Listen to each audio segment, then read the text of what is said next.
Some of you have noticed new signs around downtown Knoxville warning people not to give money to panhandlers. Well, 6 on Your Side reporter Lexi Spivak spoke with city leaders behind those signs today. She also found not everyone is on board. Lexi.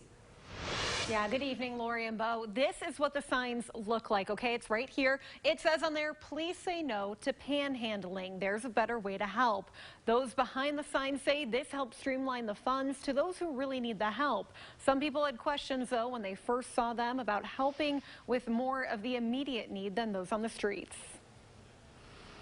In some of the most popular parts of the city, these signs have been added to the already busy information kiosk. When you scan the QR code at the bottom, it takes you to this website. The chief strategy officer with the United Way of Greater Knoxville says they worked with the city and the Downtown Knoxville Alliance on the campaign. We have a lot of great nonprofits and organizations in our community that are already working to address the issues facing people experiencing homelessness in Knoxville. Bruton Couch explains this is a bucket fund. She says this is the best way to combat homelessness in the long term. You're really addressing more of the holistic problem as opposed to the individual. Giving that $10 to somebody who maybe is looking for a warm meal that night rather than giving it to an organization or more so a bucket fund. Drew Ellis lives in Knoxville and has some questions. She wants people to donate, but also to have the option to give money out on site. Suggest you not to give to somebody who's asking maybe something for money or whatever. That's just an immediate short-term need that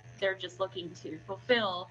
And I don't think that we should be denying that to somebody. Rick Emmett, the city's downtown and urban core coordinator, says people need to remember not all panhandlers are homeless. And in fact, quite a few of them are not homeless. Emmett says this system helps streamline the donations, making sure it helps those with a true need. He also says it can push people to get help. Whenever you give to somebody like that, you may just be enabling that behavior to continue, and it's going to be to their detriment and to the detriment of all of us. Emmett says the goal is to help the homeless. It's also to make sure those who live and visit the downtown Knoxville area can help in a safe and efficient way.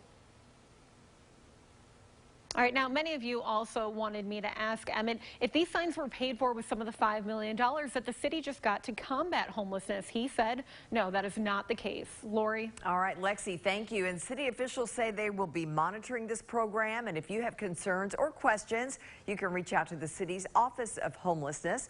We've shared that information under this story on WATE.com.